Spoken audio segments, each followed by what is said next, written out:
আসসালামু আলাইকুম ওয়া রাহমাতুল্লাহি ওয়া বারাকাতুহু। ইন্নাল হামদালিল্লাহ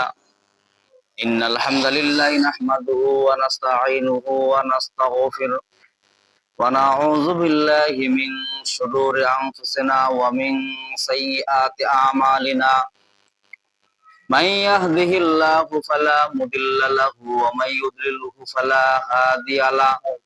ونشهد أن لا إله إلا الله وحده لا شريك له ونشهد أن محمدا عبده ورسوله الذي أرسله بالحق بشيرا ونذيرا وداعيا إلى الله بإذنه وسراجا منيرا. أما بعد فقد قال الله تعالى في كلامه المجيد والفرقانه الحميد. فأعوذ بالله من الشيطان الرجيم. بسم الله الرحمن الرحيم. ولهن مثل الذي عليهن بالمعروف وللرجال عليهن درجة والله عزيز حكيم. وقال الله تعالى في كلامه المجيد والفرقانه الحميد. أعوذ بالله من الشيطان الرجيم. إن الله وملائكته يصلون على النبي يا أيها الذين آمنوا صلوا عليه وسلموا تسليما. درود إبراهيم পড়ি اللهم صل على محمد كما صليت على إبراهيم وعلى آل إبراهيم إنك حميد مجيد. اللهم بارك على محمد وعلى آل محمد كما باركت على إبراهيم وعلى آل إبراهيم إنك حميد مجيد.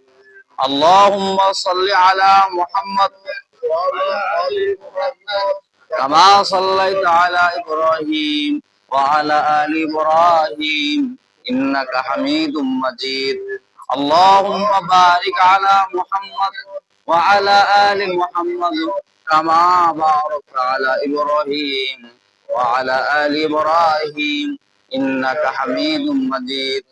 بلغ العلا بكماله كشف الدجى بجماله حسنت جميع خصاله صلوا عليه وعليه قرن. بلغ العلا بكماله كشف الدجى بجماله حسنت جميع خصاله صلوا عليه.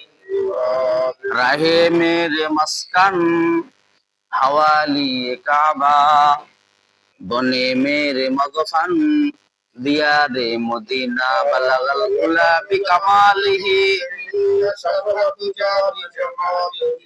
हसनतु जमीउ खिसालिही सल्लु अलैहि ওয়া আলিহি.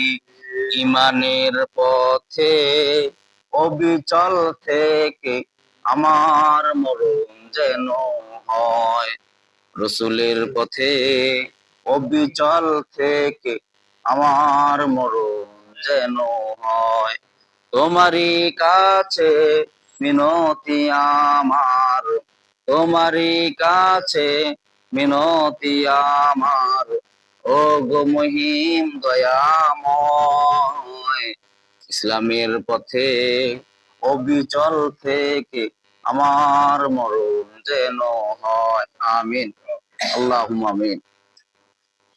সমস্ত প্রশংসা সেই মহান রব্বুল আলামিনের, যিনি আমাদের রজব মাস শেষ হয়ে গেল, শাবান মাসের প্রথম জুমায় উপস্থিত হওয়ার, শরীক হওয়ার তৌফিক দান করলেন। সেই মহান দরবারে আমরা শুকরিয়া জ্ঞাপন করি। আমরা সকলে বলি আলহামদুলিল্লাহ। শুক্রবার বলা হয় এই দিনটাকে আয়ামে, আয়ামে কি বলা হয় বলেন দেখি? আয়ামে তাশরিক বলা হয়, মানে প্রথম দিন জুমার। এই জুমার দিনের ফজিলত অনেক বেশি। সব দিনের সেরা দিন কোনটা বলেন দেখি? জুমার দিন। এবং কি গরিব মানুষদের হজের দিন। যাদের টাকা পয়সা আছে, অর্থ সম্পদ আছে, তারা মনে করেন যে লাখ লাখ টাকা খরচ করে যায়, উমরা করে হজ করে আসে। কিন্তু গরিব মানুষের তো সাধ্য নাই। এই জন্য বলা হয়েছে যারা জুমার দিন গরিব মানুষের যারা আগে সারে অগ্রসর হয়, তাদের কবুল নফলের সব তার আমল নামায় আমি আল্লাহ দিয়ে দিই, বলেন না সুবহানাল্লাহ। দিল খালেস থাকা লাগবে, তাহলে দিবি। আর যদি দিলের মধ্যে যদি গরমিল থাকে তাহলে বের হবে না। এই জুমার দিন না বললে কেমন হয়, মাঝে খারাপ হয়েছে, মুরব্বী হয়ে গেছি। এই পদক্ষেপ নিয়ে যদি কেউ মুর্শিদে অগ্রসর হয়, তাহলে কি হবে, ওই আমল নামা দিবেন না। অন্তরের ভিতর সবকিছু আপনার। তাই বলে অন্তরে এমন করিয়েন না যে অন্তর যদি পরিশুদ্ধ হয় আর বাকি নামাজ পড়ার দরকার নেই, এরকম আছে নাকি? মারেফত, মারেফত তো নয়, এটা মরার পথ। মারেফত, হ্যাঁ, মানে গোপনীয় ভাবে। ওদের নিয়ম হলো যে গোপনীয় ইবাদত করো, হ্যাঁ, প্রকাশে ইবাদত করার দরকার নেই। ওই এক লোক গোপনে গোপনে নামাজ পড়ে না, জিজ্ঞাসা করা হলো যে কি ব্যাপার, আপনি নামাজ পড়েন না কেন? আমি ভিতরে ভিতরে গোপনে গোপনে করি। আর শরীয়ত মানে না মারেফত, মানে শরীয়ত হলো প্রকাশ, আর মারেফত হলো গোপনী। হকিকত তরিকত মানে 4টা ভাগে বিভক্ত করছে: শরীয়ত, মারেফত, হকিকত আর তরিকত। হ্যাঁ, আর মারেফত মানে শরীয়ত মানে না, মানে প্রকাশ নামাজ কালাম পড়েন না, গোপনে। এক লোকে জিজ্ঞাসা করলাম যে মারেফতের এক লোকদেরকে, যে আপনি নামাজ পড়েন না কেন? বলছে হুজুর আমি হাঁটিতে বেড়াইতে বেড়াইতে নামাজ পড়ি। বলছে কেমন করে? ভিতরে ভিতরে নামাজ পড়ি। যে মারেফত। ওই লোক ডাকে নিয়ে আনে। এক লোক জিজ্ঞাসা করলো যে গোপনে ইবাদত কি কাউকে বলা যায়? বলছে না। বলছে গোপনে ভাবে যদি কাউকে মাইর দিলে তাহলে তো বলা যাবে না, আপনার তো গোপনে ভাবে মাইর দেওয়া দরকার, তাহলে আর প্রকাশ করিবেন না। বলেন না নাউজুবিল্লাহ। আজকের জুমা হলো এটা এমন একটা দিন, যে দিনটাকে রাসূল সাল্লাল্লাহু আলাইহি ওয়াসাল্লাম বলছেন ওমরা হজের সওয়াব তার আমল নামায় দিবে। তো যদি গরিব দুঃখী যদি এখানে আগে ভাগে যদি অগ্রসর হয় মসজিদে, বলেন না সুবহানাল্লাহ। রাসূল বলে খান তো আপনি আরো বলতেছেন, কি বলতেছেন, যে যদি কেউ যদি প্রথমে যদি আসে, প্রথম কারীদের সাথে যদি বসে, তাহলে বলা হয় যে ওকে উট অথবা দুম্বা কুরবানির সব তার আমল নামায় চলে দিয়ে যাবে, বলেন না সুবহানাল্লাহ। একটা উটের দাম কত? 2.5 লক্ষ 3 লক্ষ টাকা দাম। সেই উট কুরবানির সব তার আমল নামায় চলে যাবে। হ্যাঁ, আর গরিব মানুষ আমরা, আমাদেরকে জুমার দিনেই তো এটা শ্রেষ্ঠ দিন, ঠিক না? আমাদের আজকের দিনটা শাবান মাসের প্রথম দিন, শাবান মাসের প্রথম জুমা, বলেন না সুবহানাল্লাহ। এই যে রজব গেল, শাবান গেল, সামনে রমজান। রজব মাস অতিবাহিত হয়ে গেল, এখন কি সিরিয়াল বলছে বলেন দেখি? শাবান মাস। শাবান, শাবান শব্দ হলো আচ্ছন্ন করা, পরিচ্ছন্ন করা, মানুষদেরকে পরিশুদ্ধ করা, বলেন না সুবহানাল্লাহ। আর রমজান, রমজান বলতে কি বোঝায়? রমজানের শব্দের অর্থ হইলো, রমজান শব্দ হলো আগুন। আর রমজান শব্দ তো কি? আগুন। মুফাসসিরুন আবার কেউ কেউ বলছেন যে কাল শুরু। মুফাসসির ব্যাখ্যা লিখছে যে রমজানকে আগুন বলা হয় কেন? যে রমজান মাসকে এই জন্য আগুন বলা হয়, যেমন নাকি আগুন নাকি কাঠ খড়ি কুটা পুড়ে ছারখার করে দেয়, ওরকম মানুষের গুনাহগুলাকে এই রমজান আসে পুরো ছারখার করে দেয়, বলেন না সুবহানাল্লাহ। এই জন্য রমজানকে আগুন বলা হয়। কি বলা হয়? রমজান মাসকে আগুন বলা হয়। সে আগুনের দিন যদি আপনি গুনাহ করতেই থাকেন, মানে পেট্রোল যদি ঢালতে থাকেন, বুঝেন নাই? মনে করেন যে আপনি পেট্রোল ঢালা, বুঝেন তো? মানে কিছু কাঠ খড়ি মনে করেন যে আপনার জ্বলন্ত হচ্ছে, সেখানে যদি পেট্রোল ঢালা দেন, তাহলে আগুনটা কি কম হবে না বেশি হবে? হ্যাঁ, কম হবে না বেশি হবে? কম হবে নাকি? হ্যাঁ, বলা এইদিকে মনে হয় কম হবে, আওয়াজ নাই। বেশি, হ্যাঁ, কেন বেশি হবে? ওই যে রমজান মাস, ওই যে মনে করেন পেট্রোল ঢালার কারণে এই কাঠপুরি আরো বেশি মানে সারকার করে দিবে। তেমনি রমজান মাসে যখন আপনি নামাজ পড়বেন, ইবাদত করবেন, দান সদকা বেশি বেশি করে করবেন, তত আমল নামায় আপনার কি হবে? গুনাহগুলো আরো পরিশুদ্ধ করে দিয়ে, গুনাহগুলো আপনার মনে করেন পুরো সারকার করে দিয়ে, বলেন না সুবহানাল্লাহ। মানে কয়লার কোনো চিহ্নই থাকবে না, এমন পর্যায়ে দাঁড় হবে, ঠিক না বলেন? এই জন্য সামনে রমজান মাস, এখন টেস্ট করতে হবে, রমজান মাসের পরিস্থিতি গ্রহণ করতে হবে, নিতে হবে, যে এখন থেকে আমরা নফল রোজা পালন করার চেষ্টা করবো, এবং বেশি বেশি করে মসজিদ মাদ্রাসা ইতিম মিসকিনদেরকে দান সদকা করার কি করব? প্রতিযোগিতা করব, যে ও যদি 1 টাকা করে আমি 2 টাকা, ও যদি 5 টাকা করে আমি 10 টাকা, প্রতিযোগিতা।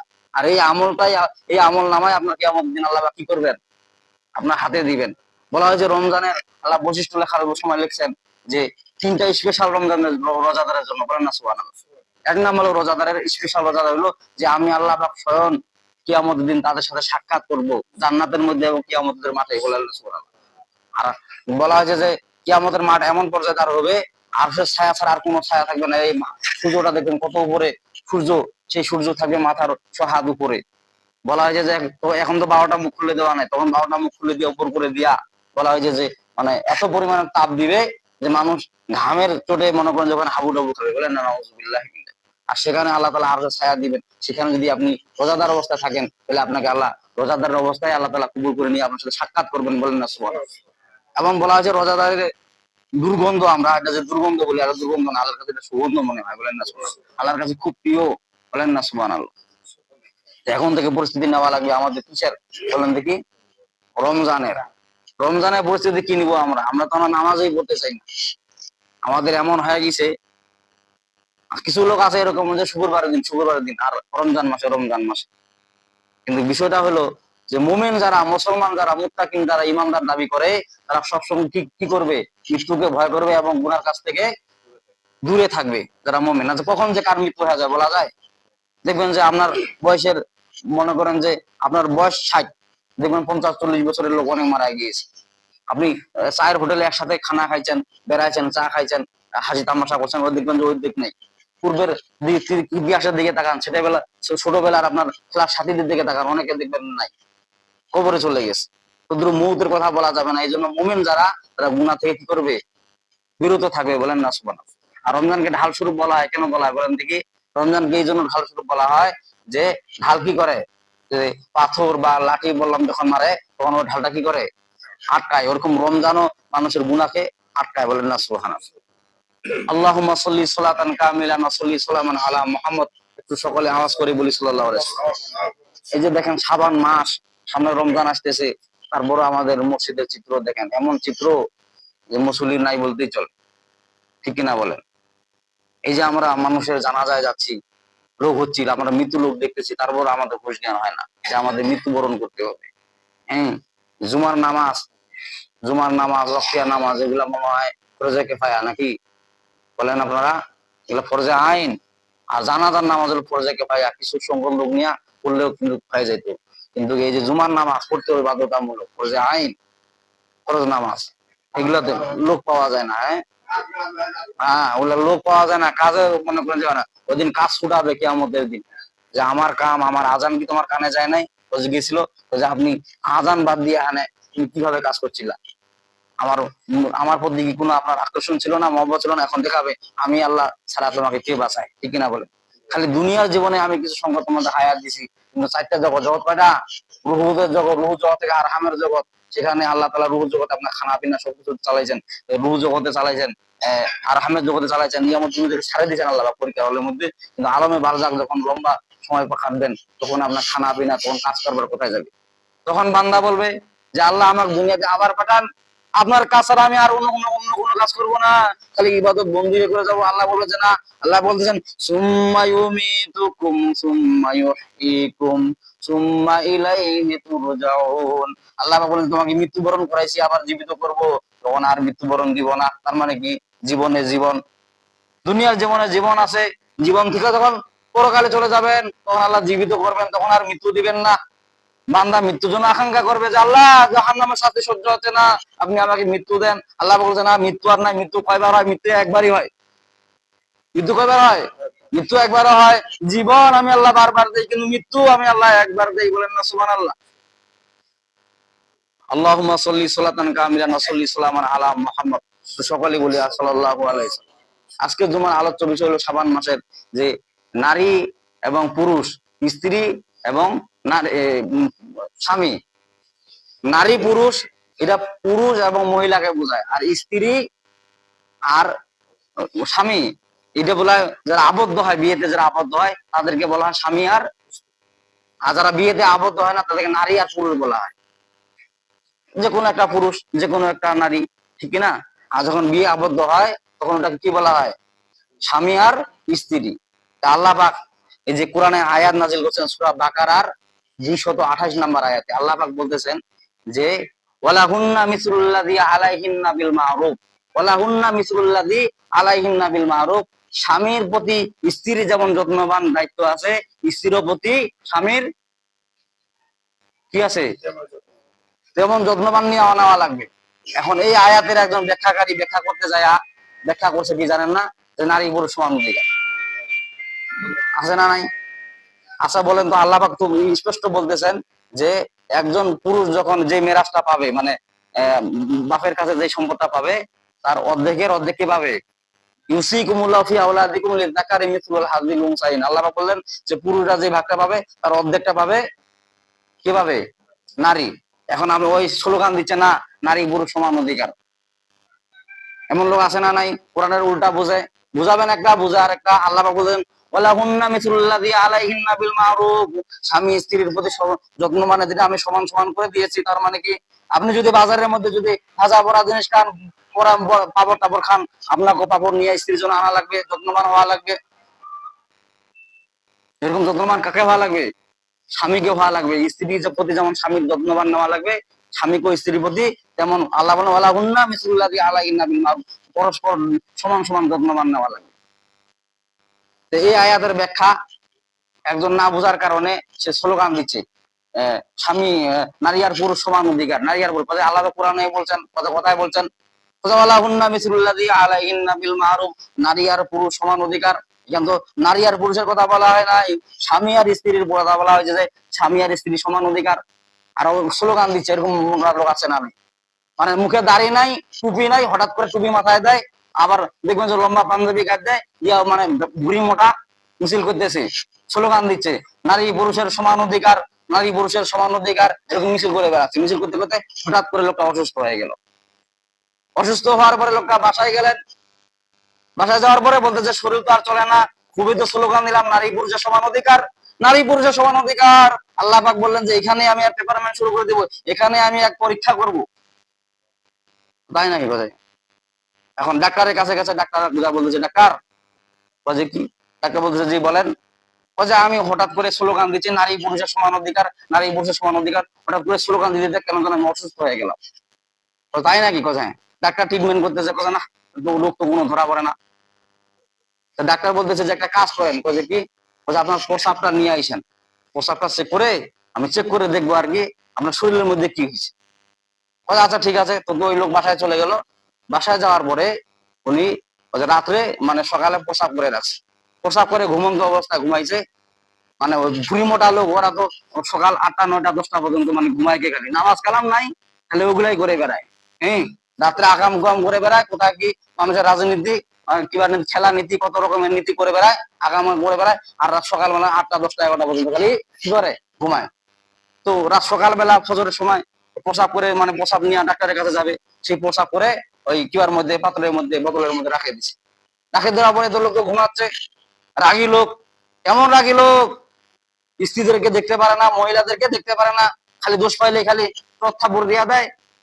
মানে বউ সারে কয়টা তালাকে তালাক, খালি বউ সারে। রাগী লোক যেগুলা দেখবেন যে বউ তালাক, খালি বউ তালাক। কয়টা যে ওদের বউ যারা বুড়ি মোটা, যারা ঘটমেজাজের লোক, ওদের দেখবেন বউ বলা বউ, ওদের বউ টিকতে পারে না। কারণ মা চোখ দিলে স্ত্রী থাকে নাকি? আল্লাহ বলেন যে ওয়ালাহুন্না মিসলুল্লাযী আলাইহিন্না বিল মারুফ, নারী পুরুষ স্বামী স্ত্রীর সমান অধিকার। মানে কি? যত্নবান দিয়া, নিজেই যত্ন নেয় কিন্তু স্ত্রীর প্রতি কোনো যত্ন খেয়াল খবর রাখে না। আর কিছু বললে উল্টা পাল্টা স্ত্রীকে ধরে মাইল লাগায়, ঠিক না? ওদের তখন স্ত্রী বেশি হয়ে যায়। তো ওই মহিলা ঘর ঝাড়ু দিচ্ছেন, ঝাড়ু দিতে দিতে হঠাৎ করে মূত্রের থলির পত্র পড়ে গেছে। সর্বনাশ, মূত্রের পত্র তুলে পড়ে গেছে। আমার স্বামী যদি টের পায়, এ তো ডাক্তারের কাছে নিয়ে যাবে, আমাকে ইচ্ছা মতো বাটন দিবে। কি করা যাবে? বলে ড্রেনের পানি যদি ঢুকাই, মেশিনে তো পানি ঢুকাইলে বলবো যে ড্রেনের পানি, টিউবওয়েলের পানি যদি ঢুকাই মেশিন বলবে যে টিউবওয়েলের পানি ঢুকাইছে। যদি নদীর পানি ঢুকাই তাহলে কি বলবে? যে নদীর পানি। যদি পুকুরে পানি ঢুকাই তাহলে বলবে তো পুকুরে পানি ঢুকাইছে মেশিন, এটা তো অ্যান্সার দিবে। তো মহিলা কি করলো? যে ও পোশাক করে বোতলের মধ্যে রাখে দিছে, পোশাক করে বোতলের মধ্যে রাখে দিছে। রাখে দেওয়ার পরে আর ঘুম ভাঙছে 11টা 11:30 দিক, নিয়ে আনো ওই পোশাক নিয়ে ডাক্তারের কাছে গেছে। ডাক্তার এখন মেশিন মানে ওই পোশাকটা ঢুকাইছে, ঢুকার পরে এক প্যাকের সাইজ দেখে আর এই প্রসাব দেখে 8 মাসের গর্ভ। মানে ওর ভুঁড়ির সাইজ আর এই প্রসাব, যে এটা কাম সাজছে।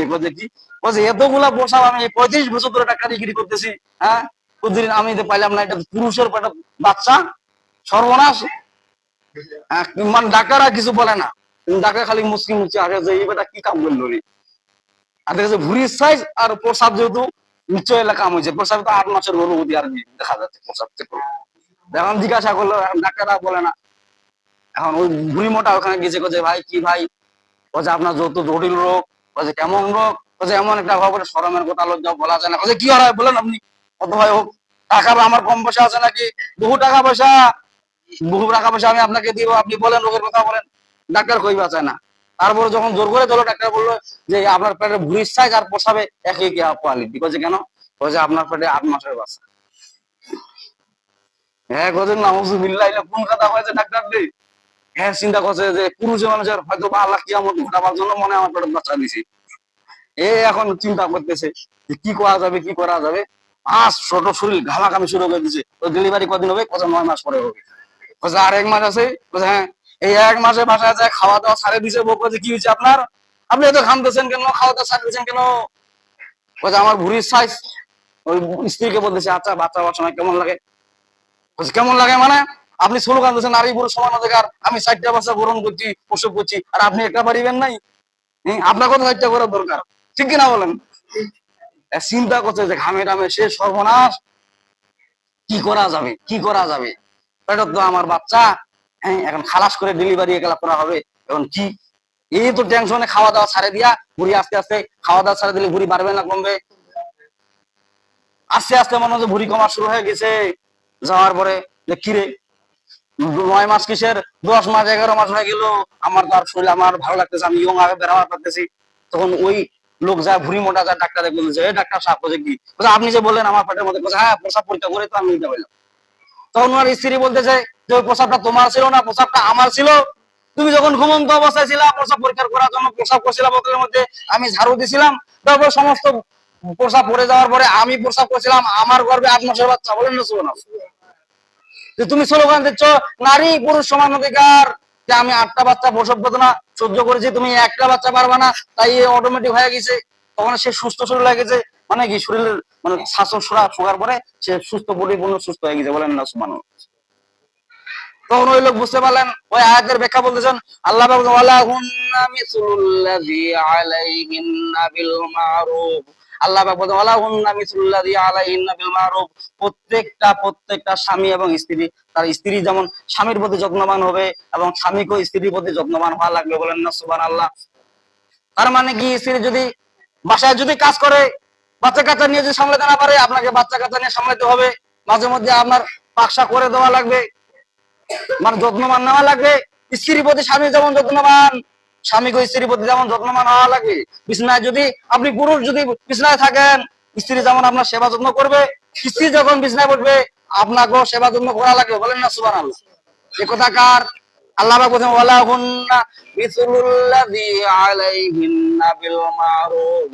আমি আল্লাহ পাক কোরআনের আয়াত সূরা বাকারার 288 নম্বর আয়াত নাযিল করে আমার আল্লাহ পাক বলতেছি, স্বামী যেমন স্ত্রীর প্রতি যত্নবান নিবে, স্ত্রীও স্বামীর প্রতি সমান সমান অধিকার আমি আল্লাহ পাক দিয়ে দিলাম। বলেন না সুবহানাল্লাহ।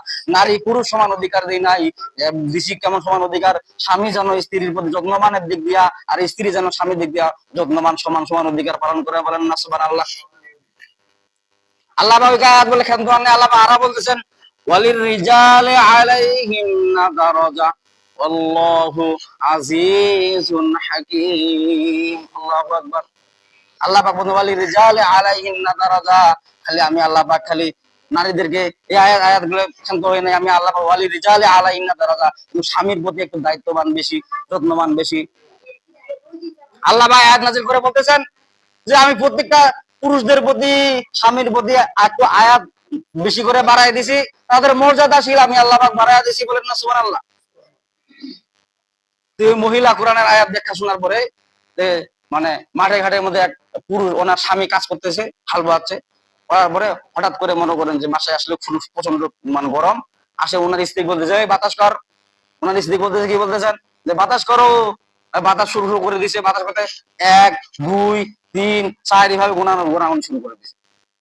স্বামী বলতেছে কিরে, আমি মাঠে ঘাটে কাজ করলাম, পরে আমি তোমাকে বাতাস করিবার লাগিয়ে দিলাম, যতক্ষণ পর্যন্ত শরীর ঠান্ডা হবে না ততক্ষণ তুমি বাতাস করতে থাকবা, ফিরে 1 2 করে গোনাইতে আসো। পরে ওটার ফলাফল দেখাবো আপনার। গুনাইতে আছে, গুনতে গুনতে 10 বার পর্যন্ত গোনায় ফেলাইছে পাকা। কোথায় আপনার শরীর ঠান্ডা হয়েছে, কোথায় না, কোথায় আরো কত দেওয়া লাগবে, কোথায় আরো 20 25 বার দে। 20 বার আর 10 বার কতবার হইলো? 30 বার পাখার হাঁকার পরে স্ত্রী বন্ধ করলেন, বললেন যে এখন আপনি আমাকে পাখা হাঁকান। স্ত্রী বলতেছে যে আপনি আমাকে পাখা, আপনি তো মাঠে ঘাটে কাজ করছেন, আর সে বাসায় ইচ্ছেন থেকে আমি পাখা খাচ্ছি, আমিও তো বাড়ির কাজ করছি, ঠিক না বলেন? আল্লাহ বলেন ওয়ালা হুন্না মিসলুল্লাযী আলাইহিন্না বিল মারুফ। ওয়ালিরিজালি আলাইহিন্না দারাজা আল্লাহু আজিজুন হাকীম। আল্লাহ পাক বললেন যে যত্নবানের দিক দিয়া পুরুষ যেমন নারীর প্রতি অধিকার আছে, নারীরও পুরুষের প্রতি তেমন অধিকার আছে। আল্লাহ পাক দেখো এটা কোরআনে আয়াত নাযিল করে দিয়েছেন, সেই আয়াত দিয়া আল্লাহ পাক ওই স্ত্রী তার স্বামীকে হাইলাইট করলেন, বললেন যে আপনি যেহেতু বাতাস করছেন আমারও শরীরে বাতাস করুন। আল্লাহ তো বলছেন এই পুরুষ এখন কি করবে, এখন ওই পাখা নিয়ে আনে, বাস 1 2 এভাবে পাখা হাঁকাইতে হাঁকাইতে 30 বার পর্যন্ত মানুষ বাতাস দিচ্ছে। দেওয়ার পরে ওই স্ত্রী বলতেছে, কি বলতেছেন, বলছে 1 বার 2 বার বা 30 বার দিচ্ছেন, আরো 5 বার বেশি দেন। বলছে কেন, কেন আপনি আয়াত শুনেন নাই? আল্লাহ বলছেন ওয়াল রিজালি আলাইহিন্না দারাজা আল্লাহু আজিজুন হাকীম। আল্লাহ পাক পুরুষদেরকে এবং স্বামীদেরকে বেশি মর্যাদা দিবেন, তার মানে কি যার মর্যাদা বেশি ওর দায়িত্ব বেশি। মেম্বার যাতে চেয়ারম্যানের মর্যাদা কম না বেশি, মেম্বার যাতে চেয়ারম্যানের দায়িত্ব কম না বেশি, মেম্বারে চেয়ারম্যানের চাইতে ফের আবার এমপি সাহেবের ওর মর্যাদা, তারপরে সরকারের দায়িত্ব বেশি, এমপি চাইতে সরকারের দায়িত্ব বেশি, ওর কাজও ঠিক কিনা বলেন? যে কোরআন যখন প্রতিষ্ঠিত হবে তখন কি মেম্বার চাইতে চেয়ারম্যানের পাওয়ার বেশি, ক্ষমতা বেশি, সে গরিব দুঃখী বাড়ির দুয়ারে দুয়ারে যাবে, মেম্বারের চাইতে চেয়ারম্যানের আগে যাওয়া লাগবে, ঠিক কিনা বলেন? মেম্বারের চাইতে চেয়ারম্যানের চাইতে ফের আবার এমপি থাকবে, সেই এমপি ফের বাসায় বাসায় খোঁজ নেওয়া লাগবে। কোরআনের আইন, কোরআন নিয়ম যেটা, যার মর্যাদা বেশি তার পাওয়ার বেশি, তাকে খোঁজ নেওয়ার দায়িত্ব বেশি। তার মানে কি ওই স্ত্রী 30 বার পাখা হাঁকাচ্ছে তার স্বামীকে, কিন্তু তার স্বামীকে 35 বার হাঁকা লাগছে কেন? আপনি স্বামী, আপনার দায়িত্ব বেশি, তার মানে কি মেম্বার চাইতে চেয়ারম্যানের দায়িত্ব বেশি, মর্যাদা বেশি, যার যার দায়িত্ব বেশি হবে যে চেয়ারম্যানের চাইতে ফের এমপি দায়িত্ব বেশি, মর্যাদা বেশি, ঠিক কিনা বলে? যার দায়িত্ব বেশি ওর মর্যাদা বেশি থাকে, কারণ সে ওটা অর্জন করেছেন, ঠিক কিনা বলে? মেম্বার থেকে চেয়ারম্যান, চেয়ারম্যান থেকে এমপি, এমপি থেকে সরকার পদে, ঠিক কিনা বলেন? সরকার হবে ওর প্রত্যেকটা ঘরে ঘরে খোঁজ নেওয়া দরকার। কেমন খোঁজ নেওয়া দরকার? উমরের যুগের মতন খোঁজ নেওয়া দরকার, বলেন না সুবহানাল্লাহ? আজ আমরা সামনে ইলেকশন আসতেছে, ভোট আসতেছে, কেমন আমাদের ভোট নেওয়া দরকার? আমাদের ইলেকশন আছে তো যারা মনে করেন যে কোরআন নীতি, কোরআন নিয়ে যারা দেশ পরিচালনা করবে তাদেরকে ভোট দেওয়া দরকার, ঠিক কিনা বলেন? যারা কোরআনের আইন চায় না, যারা কোরআনের নিয়ম কানুন চায় না, তারা উল্টা উল্টা কাজ করবে, বুড়ি মোটার মতো উল্টা উল্টা কাজ করবে। বুঝবে একটা, কারণ কোরআনে পড়ে নাই। একজন ব্যাখ্যা করছে লাকুম দীনুকুম ওয়ালিয়া দিন, তোমাদের ধর্ম তোমাদের কাছে, আমাদের ধর্ম আমাদের কাছে, এটা বুখারী শরীফে হাদিস, বলেন না নাউজুবিল্লাহ? সে যদি কোরআন পড়া জানতো তাহলে বলতো এটা কোরআনের আয়াত, ঠিক না বলেন? সূরা কাফিরুনের আর না জানার কারণে সে উল্টা উল্টা বক্তব্য দেয়। যারা কোরআন ধরে না, খালি কিছু মতো ব্যাখ্যা করে, তারা উল্টা উল্টা ব্যাখ্যা আছে একরকম, বুঝে নিবে আরেক রকম। সে বলবে নারী পুরুষ সমান অধিকার, আসলে নারী পুরুষ সমান অধিকার কথা বলা হয় নাই, স্বামী স্ত্রী যত্নের দিক দিয়া সমান অধিকার, বলেন না সুবহানাল্লাহ? আর যারা দায়িত্বশীল এবং মর্যাদাশীল তাদের দায়িত্ব আরো বেশি, তাদেরকে আরো বেশি বেশি খোঁজ নেওয়া লাগবে, ঠিক কিনা বলেন? উল্টা পাল্টা কাজ করে যা কোরআন ব্যাখ্যা না বোঝার কারণ, ঠিক কিনা বলেন? হ্যাঁ, কোরআন হাদিসের ব্যাখ্যা যখন সঠিকভাবে বুঝবেন না তখন কি হবে? সে উল্টা পাল্টা কাজ করে বেড়াবে, ঠিক কিনা বলেন? হ্যাঁ হ্যাঁ, উল্টা পাল্টা কাজ করবে না। কোরআন হাদিস এটা এমন একটা জিনিস, এটা মাদ্রাসায় পড়ে তারপরে নেওয়া লাগে। আর যখন আপনি মাদ্রাসা না পড়ে ঢাকাও যখন কোনো বই দেখতে যাবেন, দেখে পড়বেন, তখন আপনার মাথায় কাজ করবে না, বুঝে আসবেন। বাংলা লেখা আছে, তরফাইন রহমাতুল্লাহ এই কথা বলছেন, শাইখান রহমাতুল্লাহ আলাইহি এই বলছেন, সাহাবাইন রহমাতুল্লাহ আলাইহি এই কথা বলছেন। আপনি যখন খুলবেন বাংলা দিয়ে লেখা আছে, তরফানে রহমাতুল্লাহ আলাইহি এই কথা বলছেন, তরফানে ফির আবার কায় তরফানে বলা হয় যে ইমাম আবু হানিফা, ইমাম মুহাম্মদকে তরফাইন বলা হয়। সাহাবাইন কোন কোন কিবাদেরকে বলা হয়? বলা হয়েছে যে ইমাম আবু হানিফা, ইমাম আবু ইউসুফকে বলা হয় সাহাবাইন রহমাতুল্লাহ আলাইহি। উল্টা উল্টা ব্যাখ্যা বুঝবে যখন নাকি কোরআন যখন সঠিকভাবে যখন কোনো মাদ্রাসায় পড়ে যখন দ্বীনি ইলম অর্জন করবে, তখন তার তাফসির ব্যাখ্যা সঠিক বুঝবে। আর যখন এই তাফসির সঠিক ব্যাখ্যা যখন পার্লামেন্টে চলে যাবে, তখন ওই লোকটা কি করবে বলেন দেখি? হ্যাঁ, সঠিকভাবে রাষ্ট্র চালাবে, ঠিক কিনা বলেন? মর্যাদা বুঝবে না তো বলছে হ্যাঁ আমি একটা চেয়ারম্যান মানুষ, তোর বাড়ির যাবো মরিবা। কিন্তু আল্লাহ পাক বলেন না, তুমি মর্যাদাশীল, তোমার বাসায় যাওয়া লাগবে। যদি এমপি মানুষ হয় তাহলে কি হবে? তুমি মর্যাদাশীল, তোমার বাসায় মানুষের, গরিব মানুষের খোঁজ নেওয়া লাগবে। যেমন খোঁজ খবর নিয়েছিলেন হযরত ওমর ফারুক রাদিয়াল্লাহু তাআলা, ঠিক কিনা বলেন? দেশের প্রেসিডেন্ট ছিলেন, কেমন প্রেসিডেন্ট ছিলেন? যদি একটা রাষ্ট্র, দুইটা রাষ্ট্র, ওরকম মনে করেন যে 42-43টা রাষ্ট্র তিনি একাই চালাইছেন, অব্দ জাহানের খলিফা ছিলেন।